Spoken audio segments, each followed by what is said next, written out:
The boy from Walthamstow. In the quiet streets of Walthamstow, East London, football wasn't just a game. It was a language.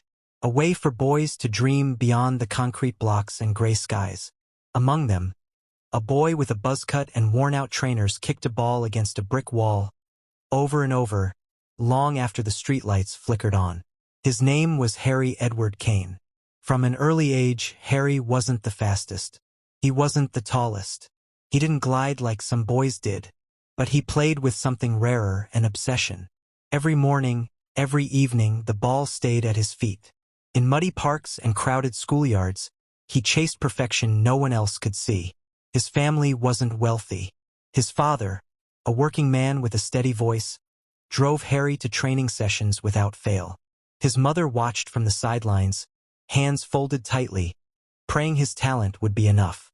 There were no shortcuts, no famous surname, just early mornings, packed sandwiches, and quiet car rides home.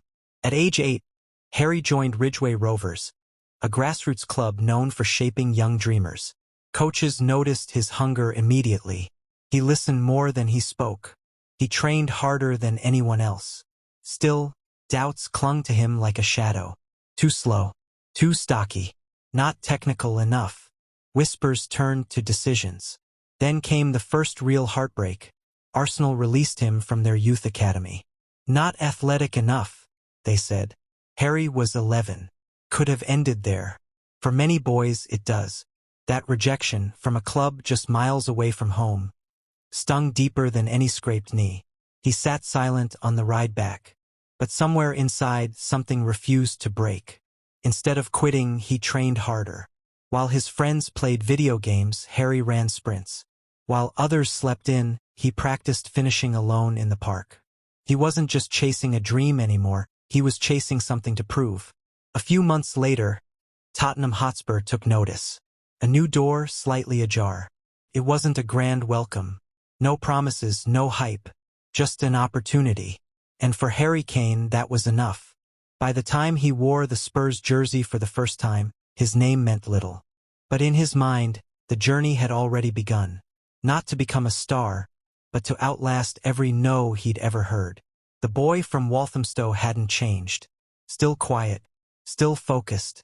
But now his eyes burned with something else. Belief. Not just in football. The long road to Spurs. The badge on his chest said Tottenham, but for years, Harry Kane felt like a visitor. A name scribbled in the margins, waiting to be erased or remembered. Spurs had offered a chance, but not a stage. He wasn't ready yet. At least not in their eyes. So, they sent him out, not once but again and again. Leyton Orient, Millwall, Norwich, Leicester. Clubs buried deep in English football's unforgiving tears. For some, loans are stepping stones. For Kane, they felt like exile. Temporary homes. Empty locker hooks. A different jersey every season. He was a player without a place. At Millwall, he found something unexpected. Grit. The stadiums were smaller. The tackles were heavier. But the fans? Relentless. They didn't care who you were. They cared what you gave. And Harry gave everything. Blood, sweat, late goals in cold rain, whatever it took. He earned their respect the only way he knew how, through effort. But not all spells were triumphant. At Norwich, he struggled. A foot injury kept him sidelined. Confidence dipped. The headlines ignored him. Even Spurs seemed quiet. The whispers returned, louder now. Not Premier League material. In private, the doubt crept in. Was this the ceiling? Would he ever get a real shot, or was he destined to be forgotten? A name on loan reports, never team sheets? Then came Leicester, his last stop before everything changed. It wasn't glamorous. He shared minutes, battled for scraps, learned to adapt. But game by game, he sharpened. Not just physically, but mentally. He began to read defenders, anticipate space, strike faster. He was learning how to survive, how to win ugly. Back at Tottenham, a storm brewed. Strikers came and went, stars with big fees and bigger reputations. But goals were scarce. Fans grew restless. The club needed something, someone. In 2014, with little fanfare, Kane started a Europa League match. A goal. Then another. momentum. In the Premier League, he was finally unleashed. Not by accident, by necessity. And he delivered. Week after week, the boy they'd loaned out, written off, and doubted scored. Headers, volleys, tap-ins, screamers. Goals from every angle. There was no script. No magic shortcut. Just a player who refused to disappear. He didn't look like a superstar. He didn't act like one either. But suddenly, everyone was saying his name. From shadow to spotlight, not overnight, but over years. Becoming Captain Kane. When Harry Kane finally stepped into Tottenham's starting 11, he didn't just fill a position. He filled a void. A striker who didn't care for flash, didn't seek headlines. Just goals. 1 became 2. 2 became 20. And then the world took notice. By the end of the 2014-15 season, he had scored 31 goals in all competitions. His name echoed through White Hart Lane like a battle cry. He's one of our own. The fans sang, not because of his stats, but because of his story. The boy who never left, who never gave up, had finally arrived. But success doesn't silence doubt. It amplifies it. Can he do it again? Was it just a lucky season? Is he really elite? Kane didn't answer with words. He answered with numbers. Golden boot after golden boot. His finishing was ruthless. His work rate, unmatched. He pressed, he passed, he dropped deep and led attacks. He wasn't just a striker. He was a system. Tottenham, once mocked for lacking bite, now built everything around him.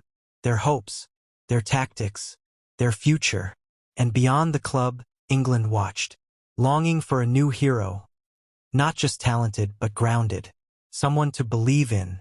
In 2018, that belief turned into reality. Harry Kane was named captain of the national team ahead of the World Cup. The armband weighed heavy. England had known glory, but also heartbreak. Great players had come and gone, many crushed under pressure. But Kane was different. He didn't roar in press conferences or thump his chest. He led by example, quiet but clear, serious but steady. In Russia, he rose to the moment. A hat trick against Panama. Last-minute goals. Tireless performances. Kane scored 6 times, winning the Golden Boot. More than numbers, he united a fractured team and a doubtful nation. Under his leadership, England reached the semi-finals, their best result in nearly 3 decades.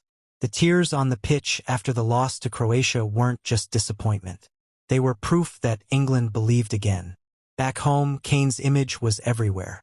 But he never changed. Same voice, same humility, same focus. The central conflict had shifted. No longer was he fighting for a place. Now he fought for greatness, for legacy. Because being the best striker in the league is one thing. Being the leader a country looks up to, that's something far more demanding. The world now watched every move. And Kane, quiet and composed, met each challenge head-on. But greatness is never static. And for Harry, there was still one thing missing. The legacy beyond goals. For all his records, for all the goals, one thing eluded Harry Kane. Silverware. Season after season at Tottenham, he delivered. He outscored legends, broke long-standing records, and etched his name into Premier League history. Yet, the trophy cabinet remained bare. Runners-up. Nearly. Almost. Close, but not enough. He never blamed anyone. Not the club. Not his teammates. That wasn't his nature. But beneath the calm exterior, the pressure built. Not from critics, from time. He was entering his prime, yet the narrative haunted him. One of the best to never win. A phrase that clung to his legacy like a shadow. So in August 2023, Kane made the most difficult decision of his career. He left. After nearly 2 decades, he parted ways with the club that raised him, with the fans who sang his name. He joined Bayern Munich, chasing the one thing he couldn't find in North London. Titles. To some, it was betrayal. To others, courage. But to Kane, it was purpose. He didn't go to Germany for fame. He already had it. He didn't go to prove himself. He had done that countless times. He went because every chapter ends. And this one demanded a new setting. In Munich, he quickly found rhythm, goals in bunches, link-up play, leadership. But even there, the finish line stayed just out of reach. Bayern, for the first time in over a